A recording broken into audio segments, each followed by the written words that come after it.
O Linux foi criado como um projeto de um estudante finlandês chamado Linus Torvalds. Naquela época, os sistemas operacionais mais populares eram o Unix, que era muito usado em empresas, o macOS da Apple, muito popular entre os usuários domésticos que tinham uma interface muito amigável e superior ao do Windows em muitos aspectos, mas muito caro também. O Windows, que na verdade era uma opção para quem não podia comprar um computador da Apple. Por volta de 1983, Richard Stallman criava a Free Software Foundation, uma fundação sem fins lucrativos que lutava contra restrições de cópia e alterações de software. Em outras palavras, incentivava a criação de programas livres para cópia e alteração.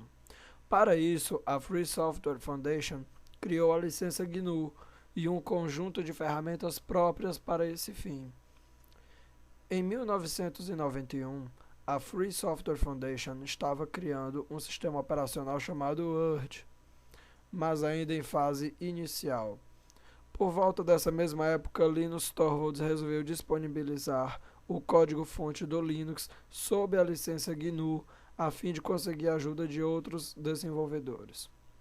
Muitos desenvolvedores se interessaram e começaram a adicionar novos recursos rapidamente, mas ficou limitado a este círculo técnico, pois ainda estava em fase embrionária, não sendo possível a utilização em larga escala.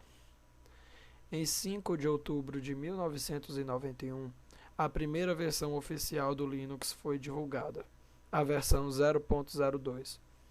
Desde então, o número de desenvolvedores cresceu rapidamente.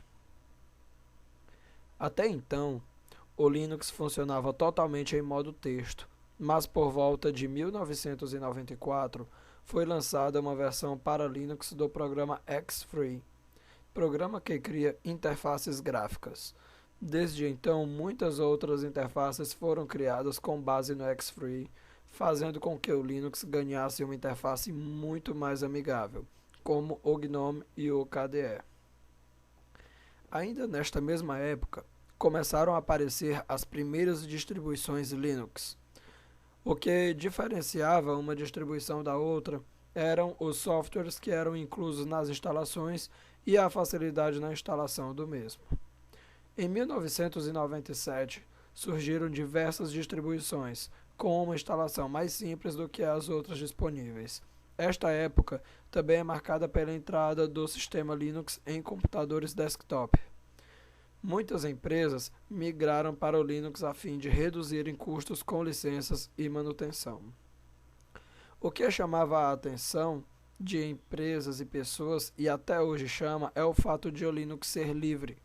Ou seja, você pode personalizá-lo e adaptá-lo às suas necessidades sem ter que pagar nada por isso. A distribuição Ubuntu é a mais recomendada para usuários domésticos por ser a mais simples de usar, sem necessitar muito conhecimento técnico do sistema.